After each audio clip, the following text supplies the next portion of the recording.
Insert long story about my childhood that no one wants to hear part 2. So it was Christmas Eve in 2011. I'm 7 years old and let me just say I was spoiled to death. I still am. Anyway, I'm walking with my mom hand in hand in a nearby Walmart looking through the electronics and games section. One thing caught my eye, Sonic Rush hiding behind the glass. One look at it and I immediately fell in love. I begged my mom to get it for me, but surprisingly she said no, and I took the walk of shame back to the car. The next day, when it was time to open presents, my grandma gave the game to me and I was pleasantly surprised. I guess my mom told her how much I wanted the game while we were at Walmart and she sneakily got it for me. I pretty much ignored everyone that day just to play the game. It was a sweet memory and I remembered having so much fun playing the game. To me, the game was hard but extremely rewarding and it made me feel like a cool kid. It also quenched my thirst for more Sonic content, considering I was, and still am, a Sonic fanatic. It became one of my favorite games that day and I cherish it so much. Hey, Cat Lover here. Sonic Rush has been one of my favorite DS games since I was a kid, and even up to today, it's still a very solid and fun experience. The game is fast-paced, full of style, and a great way to pass the time. There are many things about it that blows the game out of the water, but the game also has some hiccups that newer players might see right through, most involving the level design. Has the game held up well over the past 19 years? 19 years? Damn, it's almost older than me. That's really depressing. Last note, please go give some love to FCPlaythroughs for allowing YouTubers like me to use their gameplay footage. They definitely deserve the extra subs and views. Anyway, ready? Let's go! In classic 2D Sonic fashion, the game moves as expected, but it's called Sonic Rush, so surely there's something new added, right? Correct. Sonic Rush mechanics include boosting, which can be done while running across the level. It makes for very quick traversal, and makes the player invulnerable to enemies and some hazards.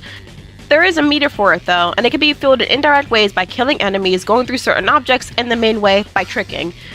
Tricking is a new addition to the game that makes you feel even cooler than you are, and the mechanic rewards you with basically unlimited boost if you're good enough. I really love this feature in the game, and I definitely miss feeling like I'm hot shit because I'm getting better and better at doing tricks. It really helps add an identity and style to a game full of it. All you need are some skates and a spray paint can and it'd be the anthropomorphic animal version of Jet Set Radio. There's also a small mechanic that I call the fake double jump. Pressing appropriate buttons when lunged in the air will give the character you're playing as a bit more air. Also, I'm not sure if anyone else has talked about this, but spin dashing very briefly and jumping up and landing on the ground ready to run provides the player with a lot more speed than usual. It can definitely come in handy when dealing with boss fights. I also think that the more hits you take, the further your wings fly from you. Emphasis on, I think. Sorry, just not sure if anyone else has noticed. The two playable characters, Sonic and Blaze, have the same basic moves with slight differences. Sonic is a bit faster in running and boosting, has a shorter fake double jump, and has a signature spin dash. Blaze is a bit slower, has a higher fake double jump, and when spin dashing doesn't go into a ball but bursts into flames when the spin dash button is released. It really helps signify the parallel between the two characters as they're each other's counterparts but still very different in ways that are apparent. Speaking of differences in gameplay, Sonic has to boost into spinning levers in order to reach the special stages required to collect the Chaos Emeralds. Blaze just beats Eggman's ass in all honesty. That's why she's my fave Sonic character. Has nothing to do with the fact that she's a cat or anything. Anyway, Sonic's special stages are all pretty creative, the player needing to use a stylus in order to move him around a half pipe where you can actually see 1 foot in front of you. Already liking this better than Sonic 2's special stages. Premise is more or less the same as 2's, avoid obstacles, collect the minimum amount of rings, and be rewarded with the Chaos Emerald. There are also enemies to defeat and that'll grant you more rings. There's also a bit of a trick system here too, where tapping on buttons with numbers on them in the proper order grants you more rings. These sections are timed, so being able to react quickly is key. These special stages can get pretty damn hard though. I remember getting stuck on them a lot as a kid, but I got kinda tired of losing and dedicated my time to destroying each and every one of them each time I replayed the game.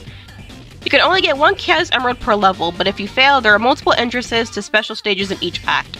The special stages were well designed, fun, and a cool take on the half-pipe. To conclude this section, the game's mechanics make it recognizable and unique as hell, and I think it has one of, if not the most fun Sonic mechanics ever.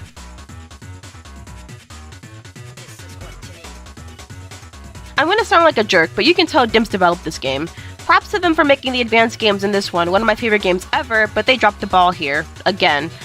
You know the drill, countless bottomless pits, getting crushed by things you can't react to, and other insta-kill hazards that are not well placed and unfair.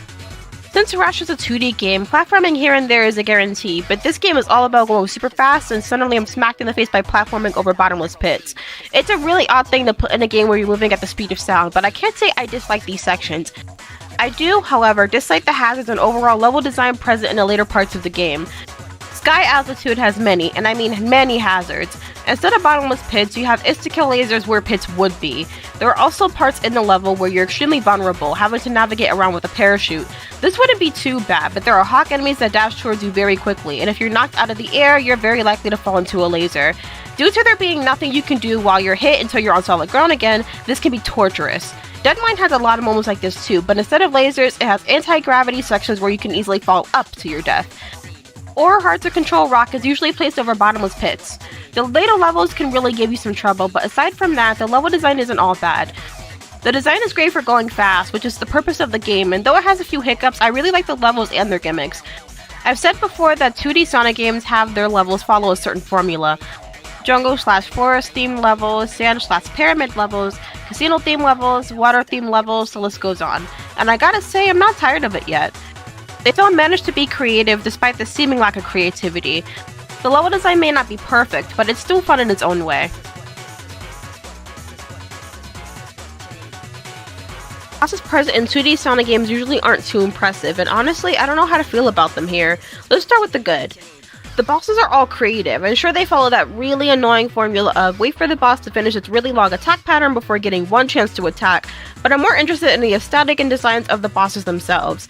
I mean, some of the bosses themselves may not be too interesting to play, but they're all great to look at. Some of these bosses are designed very creatively, with a turtle, mech, and a hawk one. Well, I'll talk about the bosses in order. These bosses, Leaf Storm and Huge Crisis in particular, are uncreative and boring, especially since they're kind of the same and the second version is a lot more boring to play. Water Palace's boss is pretty fun. It doesn't overstay its welcome and it can be really interesting to play. Not sure if you can drown though. Mirage Road's boss is pretty fun. It feels cool to dodge the hazards coming out of the sky and send a boss's obstacle right back at it. Night Carnival's boss may look boring, but it's quite fun to play. I'm in love with games that make you play around with physics, so this boss was good.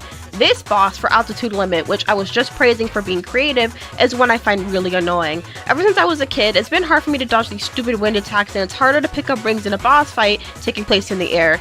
Then we have this boss fight in Deadline between Sonic and Blaze, which is honestly a lot like the Knuckles boss in Sonic 3 and Knuckles, except with more creativity, challenge, and perspective since you play from both sides. I'll never forget what you did to my 7-year-old fingers. The fake final boss in F-Zone was actually pretty tough for me as a kid, and honestly still has some parts that are difficult for me even today. Dodging these lasers and this electric thing was always difficult. The true final boss is something for the history books though. You play both super forms of Sonic and Blaze, and basically fight as the dimensions are merging right in front of your eyes. Both characters attack differently, and the bosses change forms according to whose turn it is to attack. I found this to be a very fresh idea and still a lot of fun to play to this day. Overall, I still think the bosses are pretty fun, and if not fun, creative. And if neither of those things, then the bosses from Leaf Storm and Huge Crisis. Even so, I have to say that most of the bosses take too long to beat. Some even take as long as the regular level, and making slight mistakes only increases the time it takes. It can also be repetitive and rehashed, since the process usually goes like this. Boss does a small attack, you attack the boss takes forever to do its sequence of attacks, and then takes forever to become available to hit again. It taking a few minutes to beat a boss doesn't sound bad until you realize if you die, you start all over. And it can get annoying based on how inconsistent the bosses can be. The bosses are a bit inconsistent in terms of quality, but I like what most of them have to provide.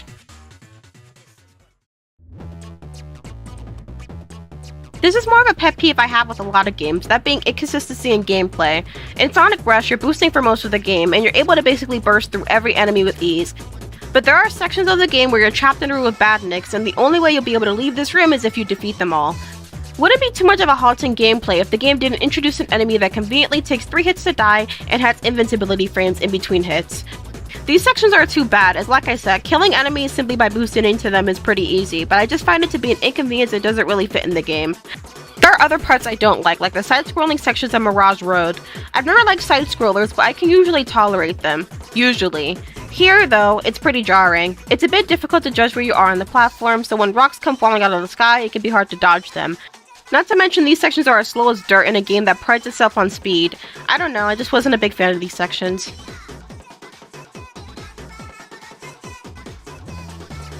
The soundtrack is probably the best part about Sonic Rush. So, Hideki Naganuma absolutely cooked with the Sonic Rush soundtrack. I mean, how do you make banger after banger like this? My comparison between Sonic Rush and Jet Set Radio wasn't just based on vibes, but also soundtracks. You can tell a lot of love and effort was put into this soundtrack. Each level feels so much better with the right tracks backing them up.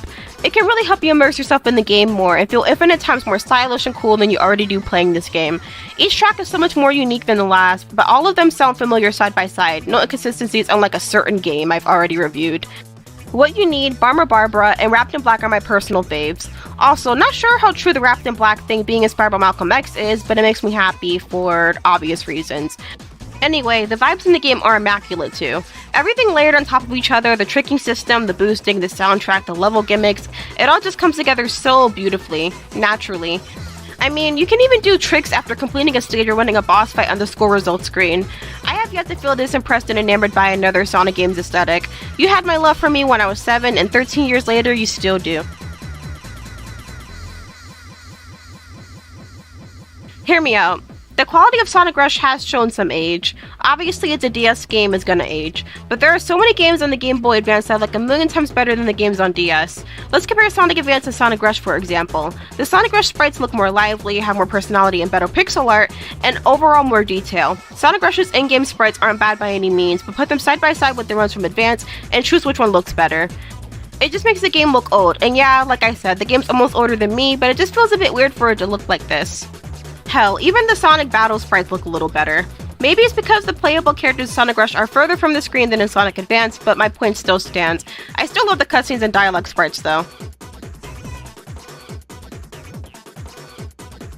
Sonic Rush's story is provided in the form of cutscenes, either visual novel-like or in fully animated cutscenes. They're all well done if you ask me, and I absolutely adore the sprites being used here. To be frank, the game's story isn't all that special. New character comes in, spends time with the regular cast, is a bit hostile at first, learns to trust the cast and find companionship. Wow, I wonder where I've heard that one before. Maybe. It may not be original, but I love it anyway. I love being introduced to new Sonic characters. I feel like they really belong in the cast. Blaze fits right in, and I'll tell you right now that as a kid looking at Sonic Rush behind the glass, she was what caught my eye. She's why I wanted the game, and I wasn't disappointed. She's introduced to Cream, which, you know, who could ever be mean to Cream? Anyway, Cream helps her trust people, and in the end, she learns to trust everyone else, including Sonic. Blaze tries to do everything herself, as she was the only person capable of protecting her own dimension, and it shows that it's hardened her over time. Her sole purpose is to find all the Soul Emeralds, her dimension's counterpart of Chaos Emeralds, to keep her world from falling apart. Let's just say she gets those emeralds, alright. It's only at the end that she accepts Sonic's help after he canonically beats her ass, and helps her back on her feet after she feels completely helpless. I really like Blaze's dynamic with Sonic, and their fight really is like an immovable object versus an unstoppable force. Blaze is much more wary and distrusting while Sonic is laid back and goes with the flow, but both have an undying desire to help and protect the people they care about. I might have shipped them and made fan art of them as a kid, but I promise my video won't turn into a shipping war, even though I still ship them. The two share a few tender moments together, they fight and conquer a massive threat together, and say goodbye.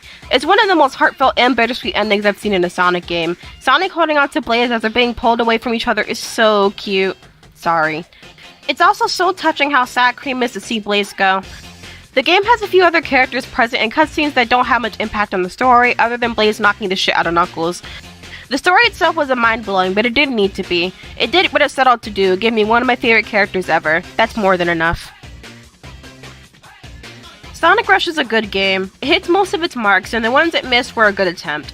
The game is bursting at the seams with style, color, and flavor. It feels like Sega was truly trying to make a masterpiece, and though not everything about the game is perfect, it makes up for it.